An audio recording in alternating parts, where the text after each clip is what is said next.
So this could be one of my best videos or it could be one of my worst videos. It shouldn't come out too bad because I'm super excited. I just got out of Dan Green's seminar. It was actually supposed to be with Brandon Lilly also, but I think Brandon Lilly couldn't make it due to some travel problems or some due to weather conditions and travel.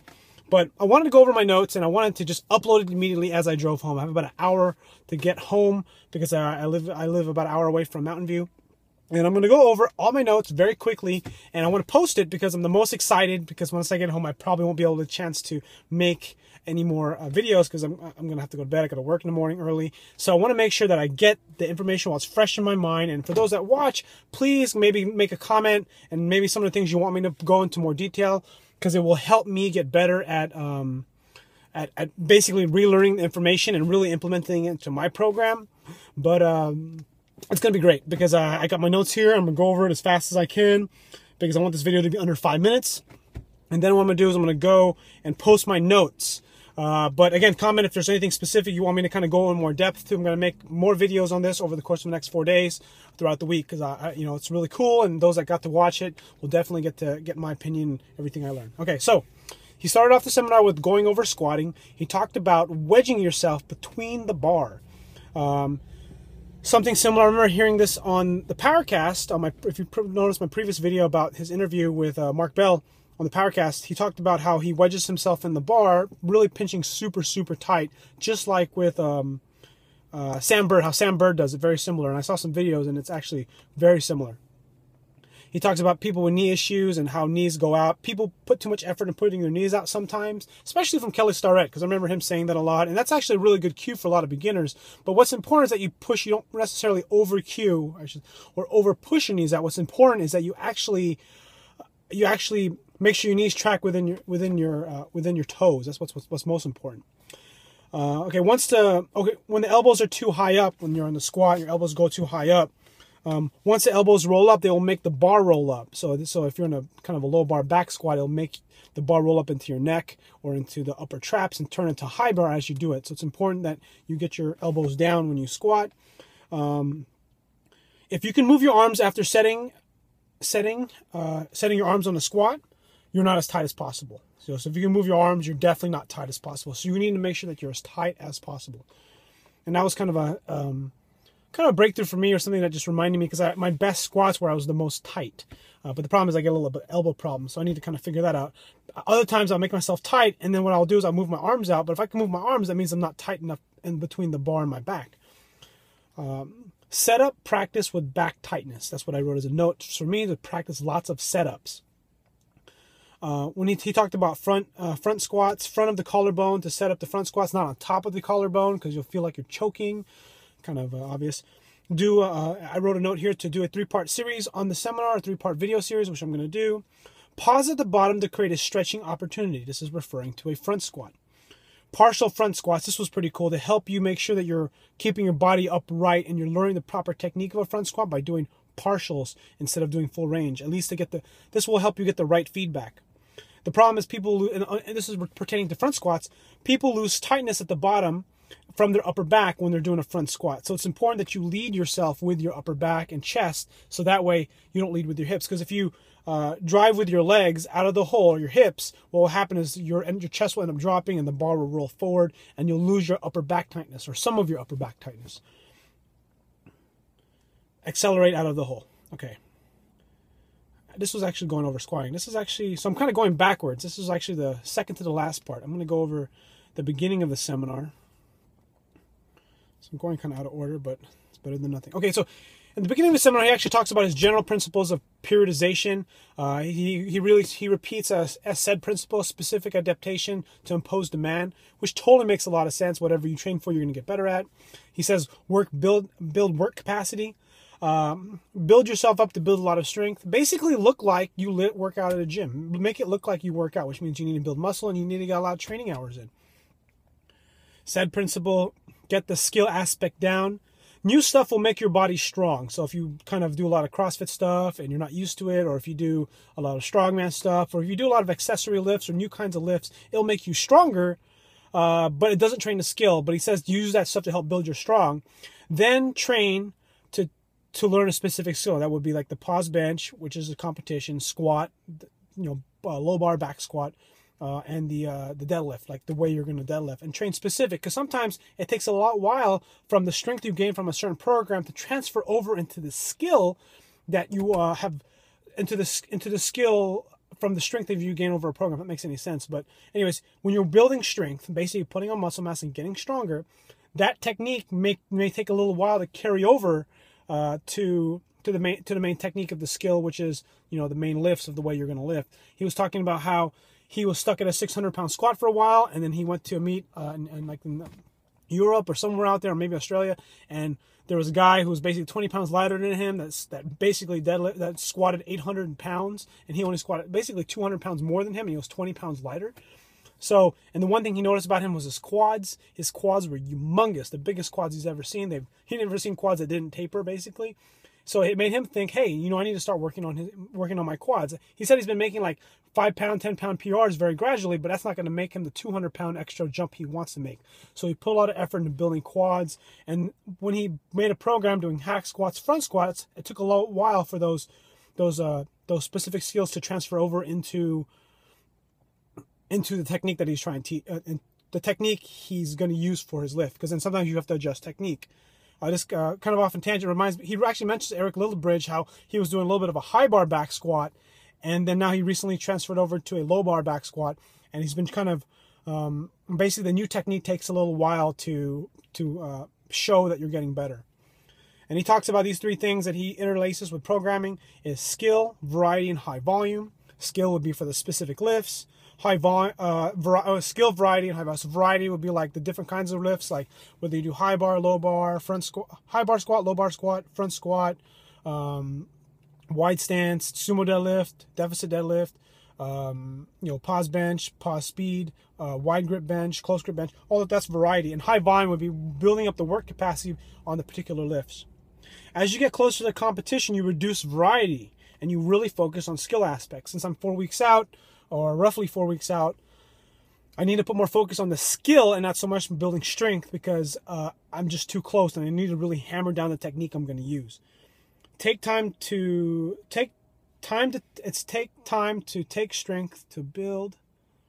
Oh, no, that's not it. Okay, so this is the program that he kind of laid out, or how he lays out his own program for people, or the kind of base template. Is Monday is like a back squat day, low bar, and we'll do high bar. And then also after those types of squatting, he'll do some accessory work based on his lagging muscle group. Tuesday is off. Wednesday, front squats, maybe hang cleans for traps. So basically he has Monday, back squat day, Wednesday, front squat day. Thursday is a military press, dumbbell press, shoulders day. Friday is deadlift day. Saturday off. Sunday, bench press day. And that's basically how it goes. And then what he'll do is that he doesn't really necessarily add a whole lot of accessory lifts, or maybe he does accessory lifts, but the accessory lifts are set up in a way where you're just changing grip width. Like with the squat, his accessory lift will be maybe, instead of doing low bar, he'll do high bar to focus on quads. He does give front squats kind of a priority day, because he feels like that's really important for building upper back strength for the deadlift and for the squat, because there's a good carryover for that. Some other things that I learned about the programming was bench press high volume, touch and go, speed bench press, close grip. I said those already. Okay, so depending on your strength level and kind of the way you're built, he says that go wider if you have a strong chest, closer if you are closer if your triceps are stronger, and go mid-width if your shoulders are stronger. So you essentially, that's kind of the recommendation he's making generally for people who are trying to build themselves up and want to get the best out of themselves. On the lift. So if you have a big chest or a stronger chest, you may want to go wider. If you have a strong triceps, you want to go a little bit closer. If your shoulders are very strong, then you want to kind of go in the middle. He talked about know your technical max. I thought this was pretty cool. Train for your technical max. That way your form is absolutely perfect. There's your max, which is basically grinding out, and then there's your technical max, where you start to break down form. Know that. That's really, really important, so that way you can appropriately set up your training. Volume minimum plan for the day, but if you feel better, do more. If you do more, do the minimum. If you can, do more. So I actually asked him this question: how do you know when you're done working out, or what volume do you do, like for squats, bench, deadlifts? Because sometimes when I train, I feel like I can train a lot and I can do a lot of work. And the only reason why I stopped training is because I just run out of time. I got to work and I got to take care of my clients, do my business, make my phone calls or whatnot. And he talked about how you basically do as much as you can. And if he's not feeling too great, or you're feeling like the bar's not feeling right, you're feeling kind of shitty, you just do the minimum volume. Like, you'll have a set for what you're gonna do for the day at least. And if you feel good after that, then you do more. And if you don't, you just do that. And that makes a lot of sense. And then he talked about deadlift, stiff leg deadlift to strengthen low back in a specific way. Thought that was very obvious but interesting, and something I need to do more of, because that's kind of where my lagging part is in the lockout of the low back. Find out where you're weak and train that way. That makes sense. If you're not already doing that, you should know where you're weak and you need to train that way so that you can work out that weakness. And the workouts with lagging body parts. He wrote, it's like one of his lagging body parts, he says, or strength parts was his kind of back and low back. So he would row 5 to 6 days a week, like bent over rows, stiff-legged deadlifts and stuff like that. The only thing he would say is that he wouldn't do a bunch of that before deadlift day. With squats, work on your technical max and do as many sets as possible until fatigue. So once you start basically degrading in your form, there's no point. And this was a really cool quote he said that made sense. He says, let's say I'm doing reps for 400 pounds on a bench, and I get tired and I have to go down to 300. And then I get tired again, I go to 200. He basically says, he said, at one point, is this 200-pound bench going to help my 500-pound bench if that's what I want to do? And I thought that was kind of funny, because everyone laughed at that, because it does make a lot of sense. Like, if you can't maintain the same work capacity, why are you going to keep training? Because you're trying to improve your powerlifting max when you're benching or whatever it is you're doing. So you should stop or call it for the day and focus on lifting a lot more later, and just call it a day, basically. Okay, now bench press. Maintaining tightness, bridge on the bench on your upper traps. Bridge on the bench on your upper traps. All tension in the upper back. He says you can't fire a cannon from a canoe, so you got to make sure your upper back is tight. You arch your back, all that kind of stuff. If you can't do a big arch, what's important is that you have a real stable base in your traps. I have a note here to do 4 posts a day on Instagram to do some of my notes. Top 10 things I learned from Dan Green's seminar, which I'm going to write down. Don't know what they are. There's a lot of things on this list. He talked about a sinking bench, lower bar to stomach. So a sinking bench, we don't lower it to your stomach, but you lower like below your chest, and then you use your legs. Because obviously, if the bar travels lower and you're doing a bench, and you let it sink, or you pause bench on competition, you can drive your legs up, push your chest up, and then use your body weight to kind of help push the bar up. And then what you're doing is you're essentially using your body weight to get the bar to travel this way. So then you can get the bar here, and then you can just push straight up. Head still comes off. I didn't ask that question. Obviously the head keeps coming up. I see that a lot. I didn't get to ask the question if that's a good or not. Slower when not doing a sinking bench. So when you're not doing a sinking bench, because when you go to your stomach or lower it on your chest, you can kind of sort of bounce it, or not bounce it, but let it sink.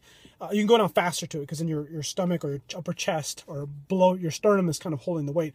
Whereas if you're going to kind of do a more traditional, more towards below your nipples, you want to go down slower to stay tight. Leg drive from stomach to put into position to press after using legs. And then by doing this, you can usually get 1.5 inches, maybe 2 inches just from that drive in the arch. Chest has more potential for growth. He talked about how people say triceps is the main lift. I used to think that too. But, your triceps are not going to forget to work, which is a pretty good point. Concentric work allows you to do more volume, which I already know, but this is great. You should know this, but eccentric work wears you down because of tendons. It wears your tendons down the most. Wide grip helps build lockout because your triceps are in a bad lockout position. He talked about how wide grip bench makes it difficult to